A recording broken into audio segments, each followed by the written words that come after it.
There are betrayals that don't need shouting, just a single note left on the kitchen counter. A family turns Thanksgiving into an escape, leaving a dying stepfather shivering in a dark, freezing house and dumping the ugliest part of it on the one person who came home expecting warmth. The most brutal part isn't the cold, it's the choice they made, knowing exactly what could happen and walking away anyway. Before we dive into today's story, let us know where you're tuning in from. It's always amazing to see where our stories travel. Don't forget to subscribe so you won't miss the next twist in this journey. Now, let's listen to him from the heart. If you'd asked me on that Monday night how I was doing, I would have said, can't complain. My project had just cleared its third QA cycle. I had leftover Thai waiting in the fridge, and all I wanted was to get home, reheat it, and pass out on my couch to some crime show rerun. It had been raining all day in Pittsburgh, one of those cold, slushy, late autumn rains that glues your jeans to your knees and makes the city lights smear across the pavement like oil slicks.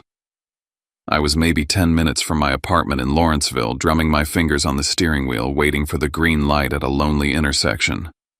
No music. Just wipers and wet silence. Then, without warning, blinding headlights from the left. A sickening crunch. My body jolted sideways, a sound like all the windows of the world shattering at once. Metal grinding. The scent of something burnt and chemical. Then upside down. Spinning. Black. When I came to, I was sideways in my car. Or what was left of it. Someone was yelling outside. My vision was vibrating. I couldn't move, couldn't even breathe properly. A woman's voice, firm but kind, cut through the chaos. "Sir, stay with me. We're getting you out." The paramedics pulled me from the wreckage with what felt like invisible hands. My neck was braced, my spine immobilized. One guy muttered something I'd never forget. "You're lucky to be alive." At UPMC Mercy, everything blurred. ER, fluorescent lights, blood tests, imaging voices that never spoke directly to me. I caught the word internal bleeding, then surgery, then nothing. I woke up in recovery gasping like I'd been underwater. My ribs screamed. There was a weight across my chest like someone parked a Buick on it. My right leg was elevated and strapped. Tubes snaked from my arms. My mouth was dry.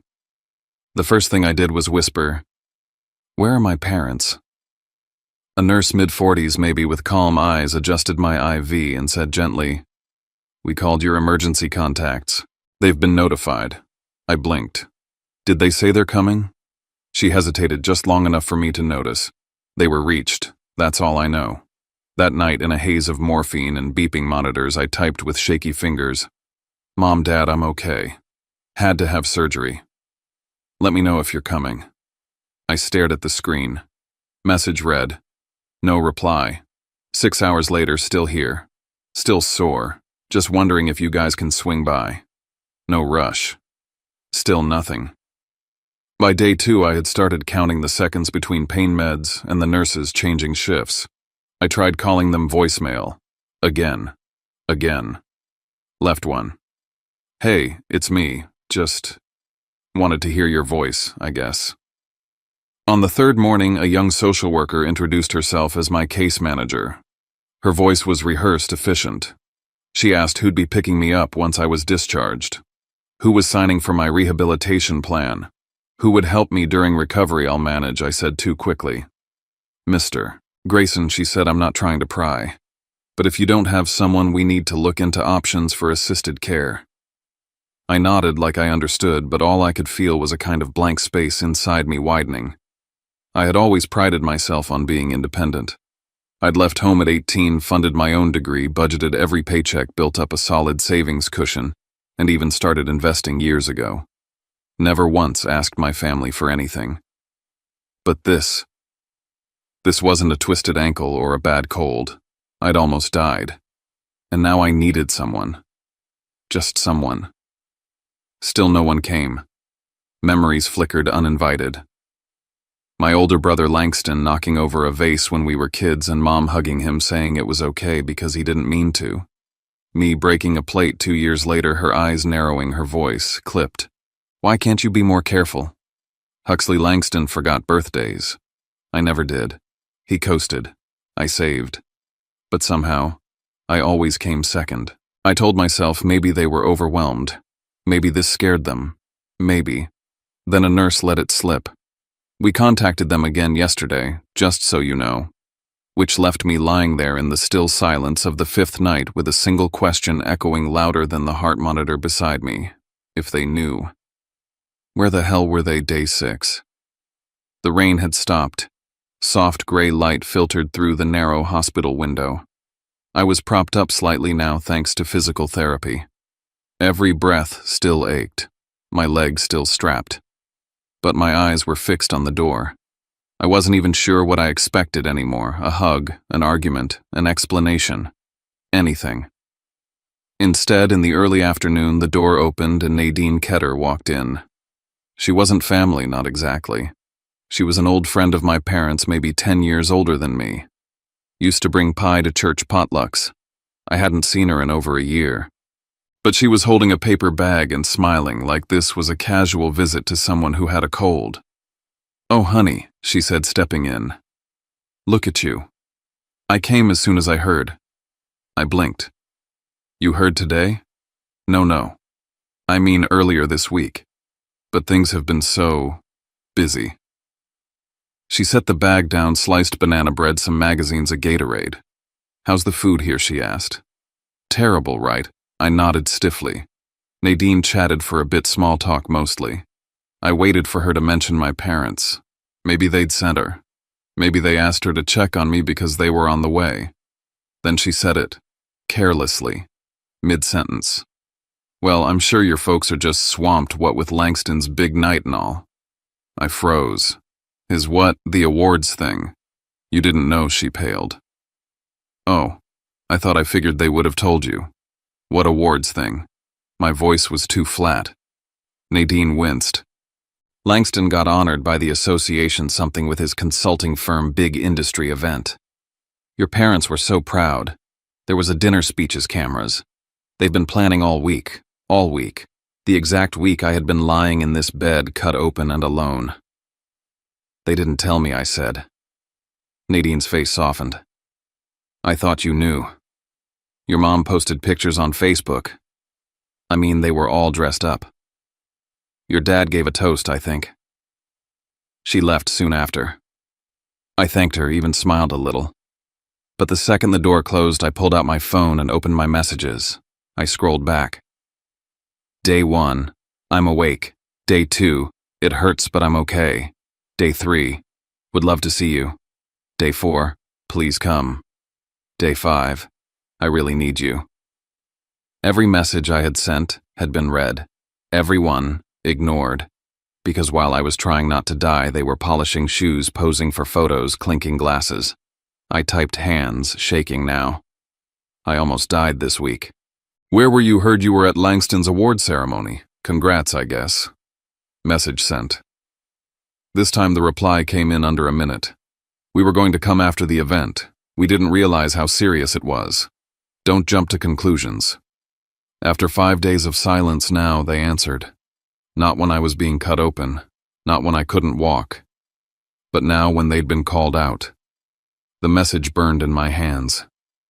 I stared at it and thought, when I was dying, you were silent. But the second I asked where you were, you suddenly had something to say. What story would they spin now? They responded at 1:42 a.m. after 4 days of silence, 4 days of me lying alone with tubes in my arm and bruises on my ribs. They texted like nothing had happened, like I was overreacting. "We thought you were stable. The award ceremony was a once-in-a-lifetime event. Don't turn this into drama, Hux. You know we love you." I stared at the screen, the cold hospital room lit only by the blinking IV monitor. My breath came shallow, stiffened by the ache in my chest. I typed slowly. "Greater than I didn't ask you to miss the ceremony. I asked you to stop by the hospital. Once. Or call. Once." I hesitated before hitting send, my thumb hovering. Then I added, "Greater than if Langston had been in this bed, would you have gone to the ceremony?" I watched the read notification appear. Then nothing.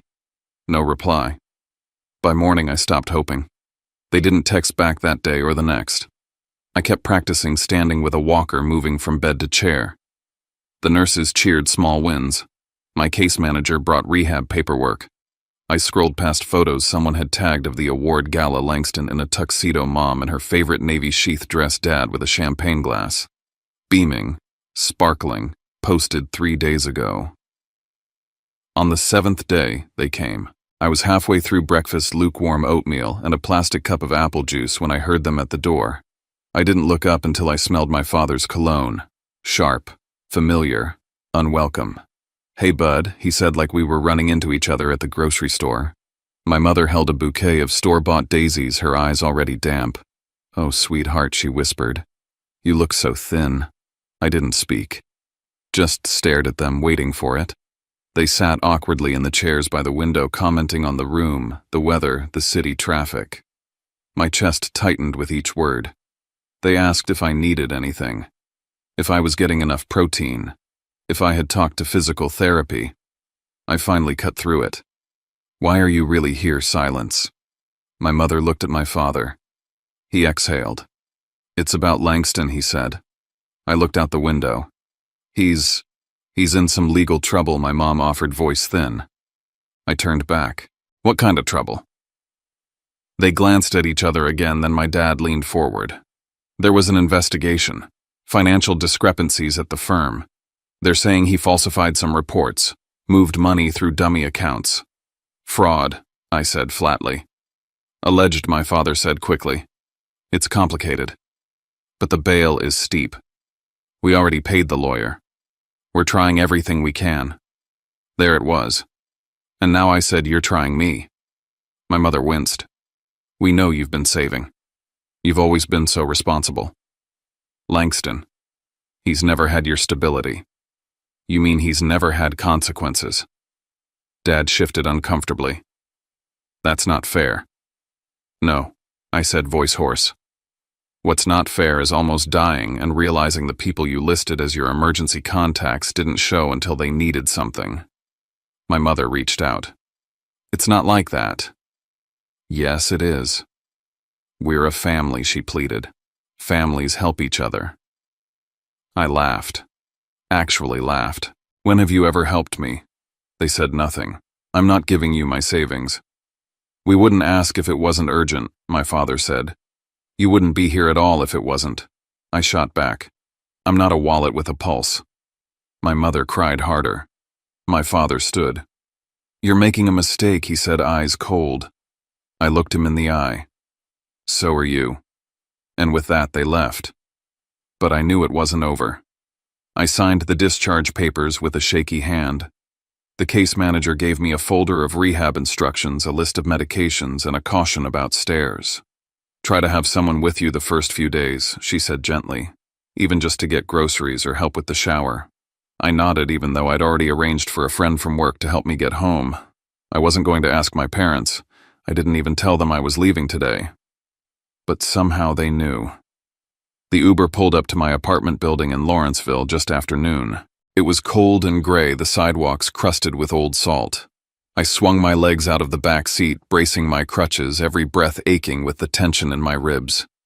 And then I saw them, standing in the lobby, stiff and alert like two sentinels. My father in his wool coat, arms folded, my mother clutching her purse like a prayer book. I froze. My friend glanced at me. "You okay?" I nodded barely. "Thanks," I whispered, and made my way toward the door. They were on me before I could key in. "We need to talk," my dad said. "I just got out of the hospital." "That's why we're here," my mom said. "To make things right." "No," I said. "You're here because I said no." The air in the lobby was thick. I could feel the eyes of the front desk clerk behind the counter, trying not to look, trying not to listen. "You're punishing your brother," my father snapped. "For what? Being more successful, getting more attention. That's childish." "You really think this is about jealousy?" I asked, stunned. "You said it yourself," Mom added, her voice rising. "You feel we loved him more." "I didn't say that," I whispered. "You didn't have to." She said, her eyes suddenly wild with emotion. "You've been holding this in for years. You've always been bitter." She was shaking now, her voice cracking. We've already lost one son to this mess. Don't let it destroy you too. I blinked. You lost a son. He's in jail. Not dead. Dad stepped closer. You want to be part of this family, you step up. You prove it. My heart pounded. By paying to clean up his crimes, he didn't flinch. By doing what family does. There it was. The quiet demand beneath every guilt trip, every forced smile, every unanswered call. I turned toward the elevator. If you don't leave, I said quietly, I'll call the police. My mother gasped. You'd do that to your own parents. You already did worse, I said. At that moment, the building manager stepped into view. Everything okay here, he asked, voice polite but firm. Yes, I said, not taking my eyes off them. They were just leaving. My father's jaw clenched. My mother gave one last wounded look. You'll regret this, she said. When everything falls apart, you'll see. I already did, I said. They left. Finally. And I stood in the lobby for a long time, hand trembling on the crutched chest, rising and falling with effort. I had survived the car crash, but I wasn't sure if I'd survive them, not unless I fought back. The newscast didn't wake me. The ache in my ribs did. It was still dark outside, just the pale suggestion of morning behind the blinds when I rolled over too far in bed and pain lit up my side like a flare. I groaned, reaching for the bottle of pills beside the bed, and that's when I noticed the TV was on. Langston Bellamy, previously awarded the Civic Integrity Honor in 2023, is now at the center of an expanding federal investigation into alleged money laundering and wire fraud totaling over $9 million. Authorities say the scheme may involve multiple executives across several shell companies. My hand froze. The screen showed footage of Langston in a tuxedo smiling beside a mayor. Then it cut to grainy stills of office buildings, wireframes of account flows maps with red lines. And just like that, whatever hope I had that this would blow over quietly snapped in half. I grabbed my phone. It buzzed before I even touched it. 3 new texts, 2 missed calls, a voicemail. All from people I hadn't spoken to in months. One text read, "Dude, your brother's on the news." Another, "Tell me it's not true. Weren't you just in the hospital?" And then, "Sorry to hear about Langston. Heard your parents are saying he's being framed. Hang in there." My stomach dropped. I switched to Twitter. His name was trending. By the time I forced myself up, the articles were multiplying by the hour. What had started as accounting irregularities had ballooned into a full-blown federal case. The money had been moving for over a year. Several dummy accounts. Cross-border wires. There was even talk of conspiracy, ongoing investigation into whether Bellamy was a key player or a fall guy. Fall guy. I laughed, bitter, hollow. Langston hadn't fallen into anything. He'd climbed the ladder rung by forged rung. I tried to eat something but couldn't.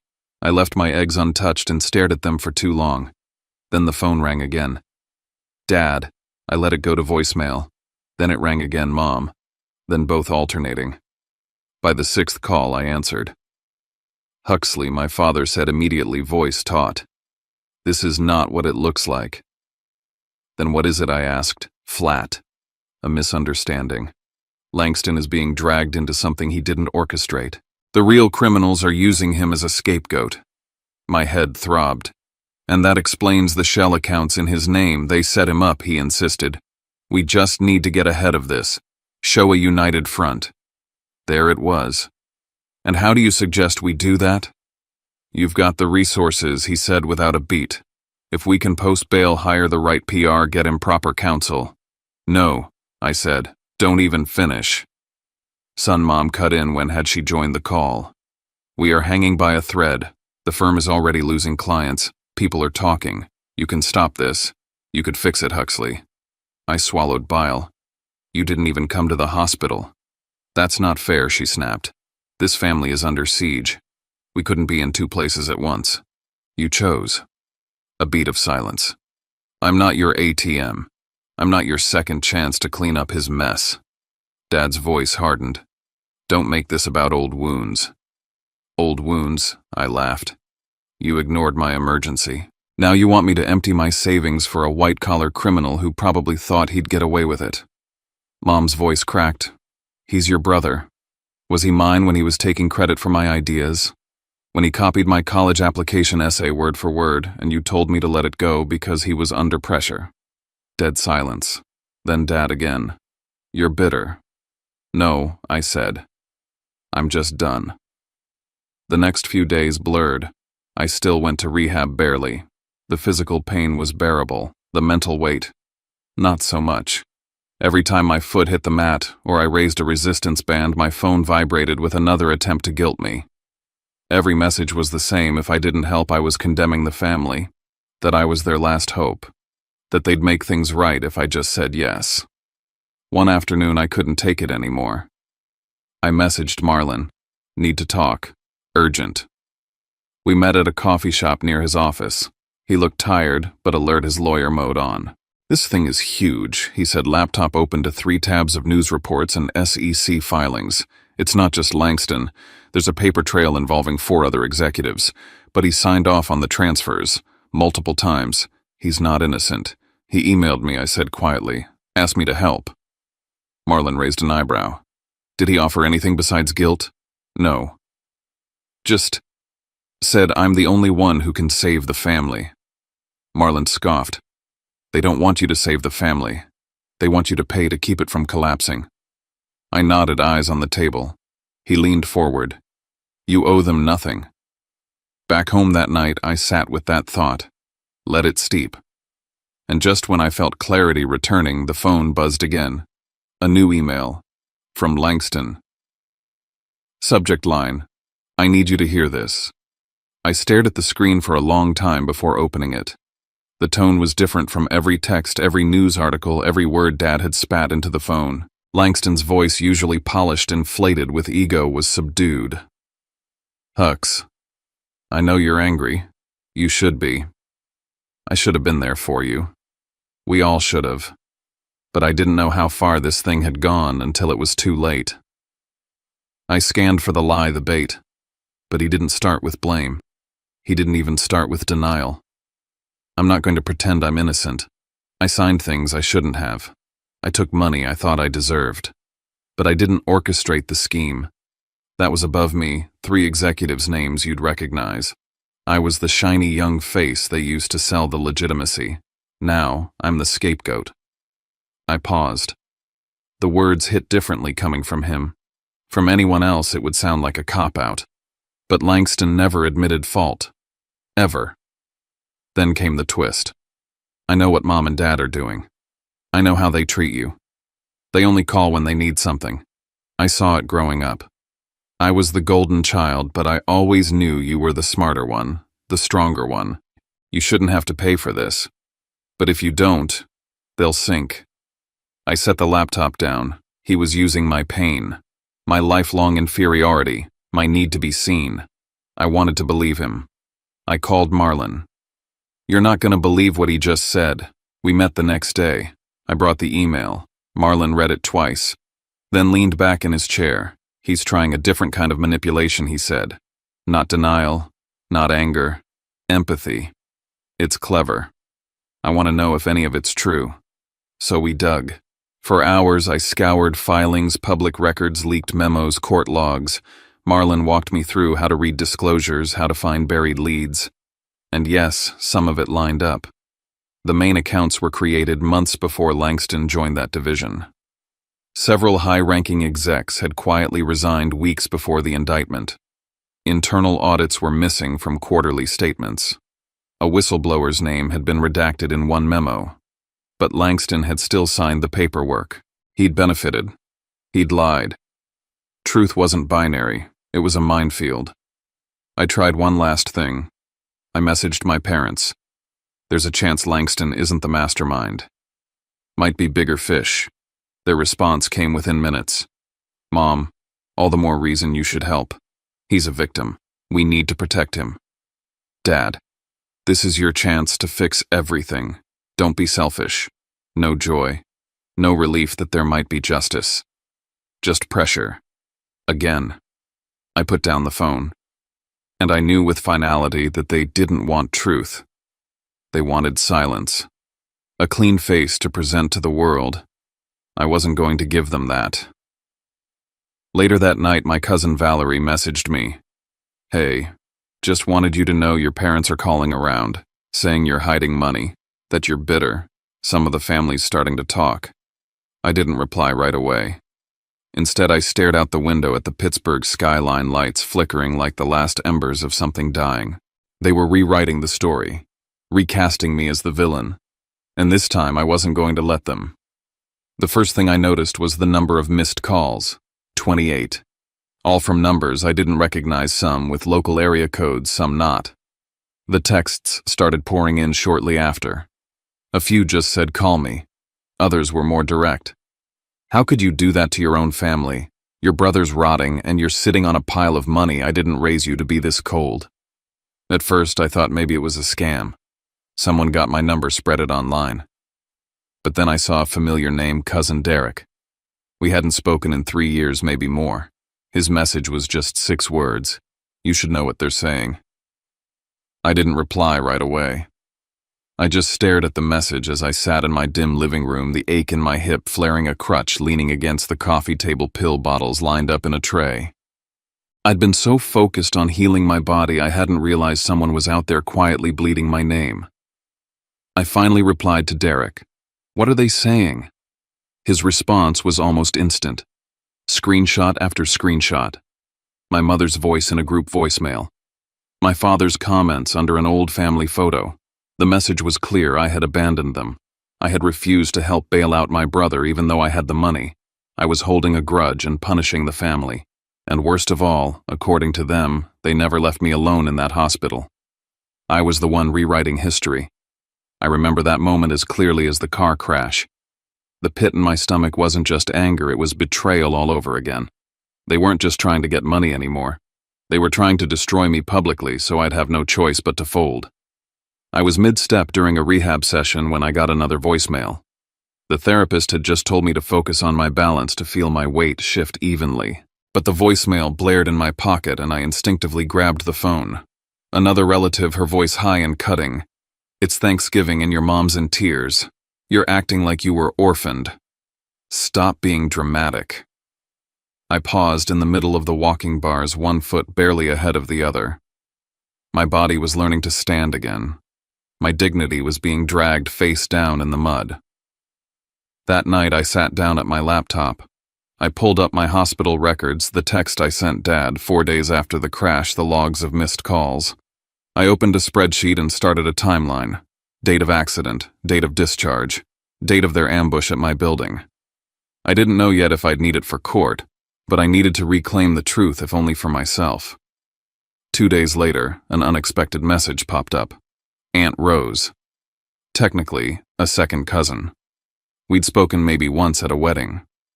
Her message was short. "Don't let them get in your head. I know what they're like." Then another came. "Uncle Wade. They did the same thing to me years ago, just louder now." And suddenly stories started flooding in, ones I'd never heard, or maybe ones I'd heard and dismissed as family gossip. There was the time my brother borrowed $30,000 from Uncle Ray to start a business venture. When it failed, my parents told everyone Ray was greedy, trying to sabotage their golden boy.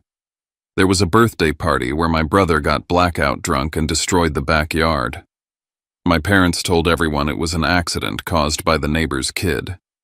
And then there was the cousin who'd tried to go into business with my brother but was cut out at the last minute. My dad had said she wasn't sterling enough for their name. I remembered the silence that followed, the way she stopped showing up at holidays. Each story painted a pattern I couldn't ignore. This wasn't a one-time betrayal. This was a career of it. My parents had always chosen pride over people, reputation over relationship, control over care. And now I understood why they needed me so badly.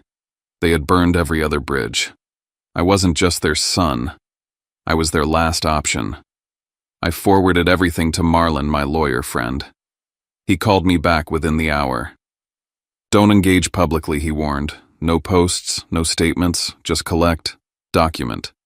If it escalates, we've got options. Harassment laws, building security protocols. But stay clean." I hung up and stared at the ceiling. I'd always wondered if I was overreacting, if maybe I was the one seeing things too sharply. But this wasn't projection. It was a strategy. They weren't acting out of emotion, they were waging a campaign. I wasn't a person to them. I was a bank account with legs, and now those legs were weak, so they thought I'd fall into line. But I wasn't falling. Not this time. The update came quietly via an email alert linked to the public record system. My brother had accepted a plea deal. He'd agreed to cooperate in exchange for a reduced sentence, 12 months probation, community service, no jail time. In return, he would provide names, methods, bank trails. Suddenly, he wasn't just a disgraced golden boy. He was a thread unraveling a much bigger knot. It wasn't justice, but it was accountability. And for once, it didn't come from me. That same day, my phone buzzed with one last message from my mother. It wasn't an apology. It wasn't concern. It was venom. I hope you're proud. You turned your back on your family and now you get to watch it all fall apart. You always wanted to be separate. Well, congratulations. No. Are you okay? No, we were wrong. Just the bitter residue of a plan that didn't work. I didn't reply. I just stared at the message until the screen dimmed. Later, I heard through Wade that my parents had finally scraped together enough money for bail. Not through savings, not by selling a second home. No, they'd gone back to the very people they once cast out, borrowing from relatives they'd insulted, begging favors from old colleagues they'd frozen out. They'd traded pride for access. And in doing so, they completed the cycle they'd always inflicted on others. My parents didn't bend for love. They bent for necessity. And even now, they didn't bend toward me. I sat with Marlon in his office, a stack of papers between us. I want to end this, I told him. Not the drama. The access. The open windows they think they still have into my life. We went down the list, removed my parents as emergency contacts on all medical and employment records, sent formal notice to my building's management, no access granted to them under any circumstances. Drafted a letter from Marlon's office warning that any further contact or defamation would be considered harassment with intent to pursue legal consequences. Changed passwords. Closed joint accounts I hadn't thought about in years. Locked my credit. Updated my will. By the end of the week, I'd sealed every crack. They would have to knock now, and even then, I didn't have to answer. The following Sunday, I had dinner with Aunt Rose and two cousins I barely knew. It was just lasagna and garlic bread in a modest house, nothing fancy. But halfway through, one of them touched my arm gently and said, "You know you don't have to pay for love here. We just like you." I almost cried into my plate. I'd been living my whole life like I had to earn affection, perform for it, prove I deserved it. That accident didn't just crack my ribs, it cracked the lie I'd been living under. My parents didn't fail me because they were weak. They failed me because I no longer served their narrative.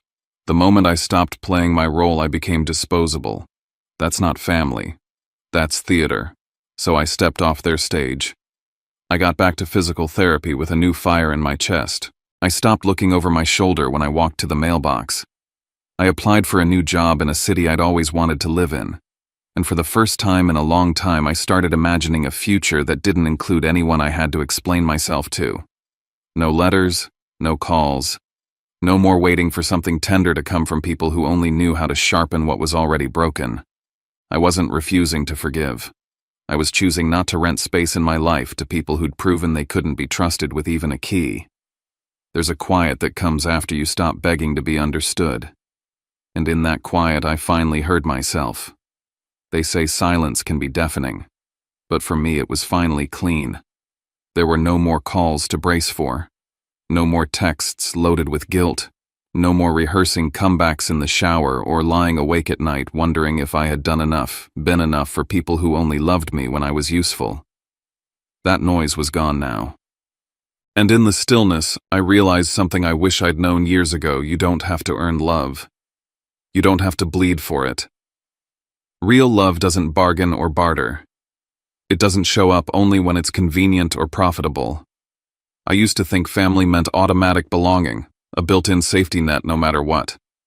But the truth is, family isn't built on shared DNA. It's built on shared dignity, mutual care, The kind of loyalty that doesn't evaporate the moment you say no. And saying no, that was the hardest part. It felt unnatural at first, like learning how to walk again on broken legs. But each time I said it, each time I held that boundary firm, I was laying the foundation for something sturdier. Something mine. It wasn't about revenge. It wasn't about punishing anyone. It was about choosing a life that didn't require me to shrink or sacrifice myself to make others feel powerful.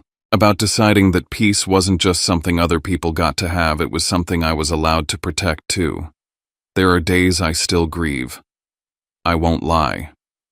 Grieve the fantasy of what my parents could have been. Grieve the version of my brother I wish existed, the one who would have said I'm sorry and meant it. But grief, when you let it breathe, becomes a quieter thing. It loses its sharp edges. It turns into space. And in that space, new things have started to grow. Like dinners with people who ask nothing of me but my presence. Like mornings where I don't wake up bracing for conflict. Like the slow rebuilding of a self I didn't know I'd been hiding, one that doesn't flinch at the sound of my phone ringing. This story wasn't just about betrayal, it was about clarity. It was about the moment I realized that love without respect isn't love, it's leverage. And the courage it takes to stop mistaking one for the other. So if you've been where I've been, if you've been guilted into silence or made to feel like love should cost your peace, I hope this story helps you draw your own line in the sand. Not out of anger, but out of truth. Because sometimes the bravest thing we can do is walk away, not to hurt them, but to finally heal ourselves. And if you've made it this far, maybe you're ready to choose that kind of freedom too. The kind where you belong to yourself first. The kind where love isn't a transaction, but a sanctuary. Thanks for walking through this with me. If this resonated, share it with someone who needs to hear it. And wherever you are, may your peace be loud. Some stories remind us how heavy love can get when it's tied to expectation, when silence becomes the price we pay just to keep the peace. But walking away isn't always about giving up. It can be the first quiet act of self-respect. And maybe for some of us, it's the only way to learn that protecting our own peace doesn't make us selfish. It means we've grown.